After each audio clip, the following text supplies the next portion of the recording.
Good morning friends, स्वागत है आपका आपके अपने YouTube channel study with Ravi Thakur पर। तो चलिए शुरुआत करते हैं आज के द हिंदू एडिटोरियल वोकैबुलरी की। पहला वर्ड है आज की वोकैबुलरी से क्लेमर। क्लेमर यहाँ पे नाउन की तरह यूज हुआ है। क्लेमर का मतलब होता है किसी भी चीज़ की जोरदार मांग उठाना, शोर करना, किसी तरह का कोलाहल करना, उसे बोला जाता है clamour. If people are clamouring for something they are demanding it in a noisy और एंग्री वे।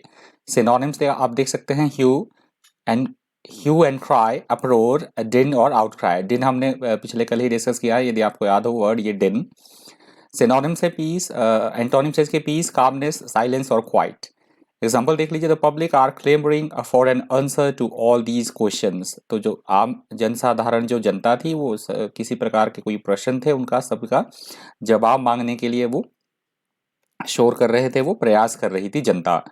अगला हमारा शब्द है सर्ज। यहाँ पे नाउन की तरह यूज हुआ है। सर्ज का मतलब होता है किसी भी चीज में बड़ी तेजी के साथ या अचानक से वृद्धि हो जाना, that is called surge. If there is an surge in something there is a sudden large increase in it.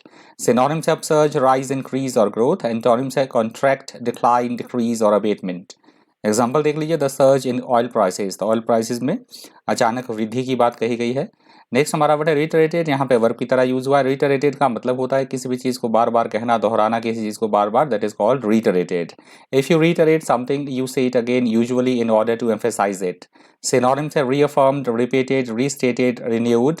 Antonyms है नो मोर, नेवर, एवर और इन नो रिस्पेक्ट। एग्जाम्पल देख लीजिए, ही reiterated his opposition to the creation of a central bank।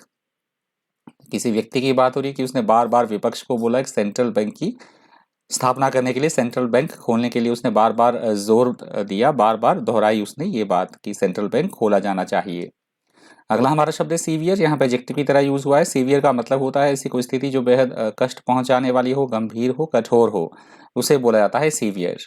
You use severe to indicate that something bad और undesirable is great और intense.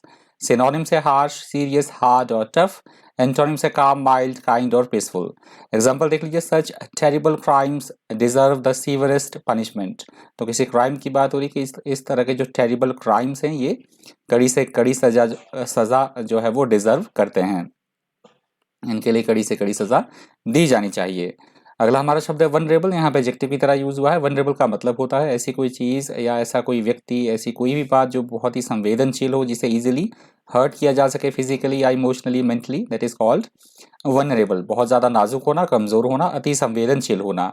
Someone who is vulnerable is weak and without protection with the result that they are easily hurt physically और emotionally. Synonyms exposed, susceptible, unprotected और defenceless. Antonyms है safe, secure, invulnerable और guarded. Example देख लीजिए, old people are particularly vulnerable members of our society. तो हम सभी को पता है कि जो बूढ़े लोग होते हैं, ओल्ड पीपल होते हैं, हमारे समाज के कैसे लोग होते हैं, बहुत ही संवेदनशील या नाजुक, दुर्बल या कमजोर वो लोग होते हैं। अगला हमारा शब्द है प्रूडेंट। यहाँ पे एडजेक्टिव की तरह यूज हुआ है। प्रूडेंट का मतलब होता है अपनी समझदारी से, बुद्धिमानी से, विवेकपूर्ण तरीके से काम लेना, चौकसी से काम करना, इस तरह से डिसीजन लेना या सोचना, that is called prudent. Someone who is prudent is sensible and careful. Synonyms है केयरफुल, वाइज, जुडिशियस और सेंसिबल।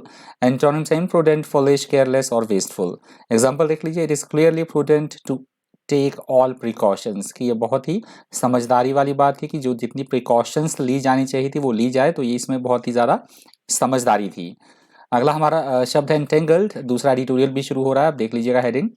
एंटेंगल्ड यहाँ पे एडजेक्टिव की तरह यूज हुआ है। एंटेंगल का मतलब होता है चीज़ों का आपस में उलझा हुआ होना, अटका हुआ होना, फंसा हुआ होना। किसी भी प्रॉब्लम से हम बाहर ना निकल पा रहे हो, बहुत ही कॉम्प्लिकेटेड कोई सिचुएशन हो, हम उसी में ही उलझे रहें, दैट इज कॉल्ड एंटेंगल्ड। मुझे एक दो कमेंट भी आया था कि सर आप एडिटोरियल भी साथ में डाल दिया करें इमेज लेके उसकी टेलीग्राम ग्रुप पे। तो मैं आपको बता दूं, थोड़ा सा कॉपीराइट इशू हो सकता है, इसलिए मैं जो ये एडिटोरियल है ये अपना अपलोड नहीं कर सकता हूँ टेलीग्राम पे। आप सिंपल सा ये काम कर सकते हैं कि जो जैसे मैंने हेडिंग लिखा है एडिटोरियल का ऊपर, ऐसे आप गूगल पे सिर्फ हेडिंग लिखिए और आपके पास सारे का सारा जो है एडिटोरियल खुल जाएगा जिसमें से मैंने वोकैब लिया है। इससे आपकी दो चीज़ें स्ट्रांग हो जाएंगी। मैं डेली बेसिस पे आपको बोलता हूँ, कॉम्प्रिहेंशन आपकी सुधरेगी, एक आपका करंट अफेयर भी बढ़ेगा और वोकैबलरी तो वो तो हमारा मेन मोटिव है ही, वो बढ़ ही रहा है।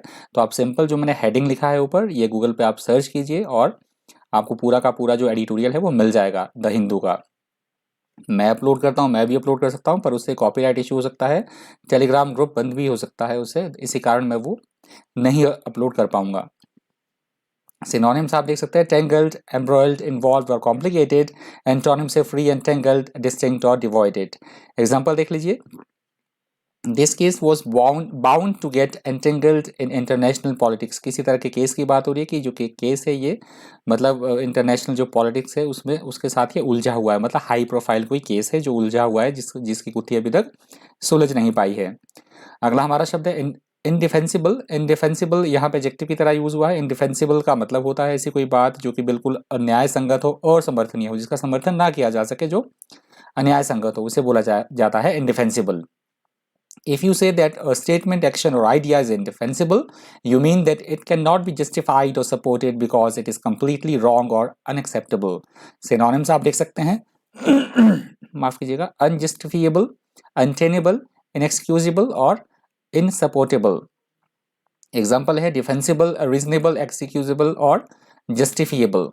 एग्जाम्पल देख लीजिए, she described the new policy as morally इनडिफेंसिबल।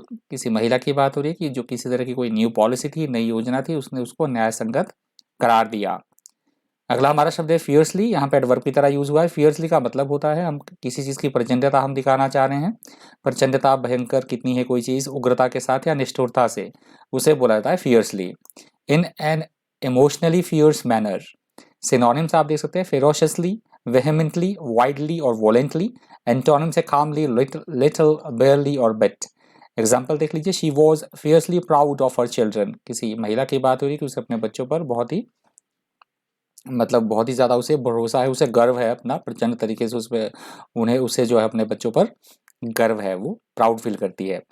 अगला हमारा शब्द है चाइडेड। यहाँ पे वर्ब की तरह यूज हुआ है। चाइडेड का मतलब होता है किसी को डांटना, फटकारना, किसी तरह की निंदा करना या गाली देना, उसे बोला जाता है चाइडेड। क्रिटिसाइज और blame somebody because of something wrong that they have said और डन। मतलब स्कोल्ड हम बोल सकते हैं, डांटना फटकारना। सिनोनिम्स है censured, scold, rebuked, reprimanded। Antonym से क्लेम, एडमायर, अपलॉड और सेलिब्रेट। एग्जाम्पल आप देख सकते हैं, the Mumbai police chided the actor Varun Dhawan for violating traffic rules. कि मुंबई पुलिस ने जो है वरुण धवन जो एक्टर हैं वो वॉलेट कर रहे थे ट्रैफिक रूल्स का, तो ट्रैफिक रूल के वॉलेशन पे उन्हें मुंबई जो पुलिस है उन्होंने फटकार लगाई, उन्होंने डांटा। अगला हमारा शब्द है ग्रूसम। यहाँ पे एडजेक्टिव की तरह यूज हुआ है। ग्रूसम का मतलब होता है ऐसी कोई चीज जो बेहद ही घिनौनी हो, डरावनी हो, विभत्स हो, उसे बोला जाता है gruesome. Something that is gruesome is extremely unpleasant and shocking. Synonyms है गास्टली, हॉरिबल, ड्रेडफुल और अपॉलिंग। एंटोनिम्स है डिलाइटफुल, अट्रैक्टिव, प्लेजेंट और प्रिटी। एग्जाम्पल देख लीजिए, there has been a series of gruesome murders in the capital. राजधानी में बात की जा रही है राजधानी की, कि राजधानी में एक सीरीज सी चली है, बहुत ही घिनौने, विभत्स और डरावने एक मर्डर की सीरीज की एक मतलब ये कहानी सी चली है, सीरीज एक चल रही है राजधानी में। अगला हमारा शब्द ऑब्स्ट्रक्शन। यहाँ पे नाउन की तरह यूज हुआ है। ऑब्स्ट्रक्शन का मतलब होता है किसी भी काम में किसी तरह की कोई बाधा, कोई रुकावट, कोई अवरोध होना, that is called obstruction. And obstruction is something that blocks a road और पाथ। सिनोनिम्स आप देख सकते हैं हिंड्रेंस, इम्पेडिमेंट, ऑब्स्टेकल और बैरियर। एंटोनिम्स से हेल्प, सपोर्ट, बेनिफिट और बूस्ट। एग्जाम्पल देख लीजिए, this car is causing an obstruction. किसी कार की बात हो रही है कि इस कार की वजह से जो है ऑब्स्ट्रक्शन पैदा हो रही है, रुकावट पैदा हो रही है।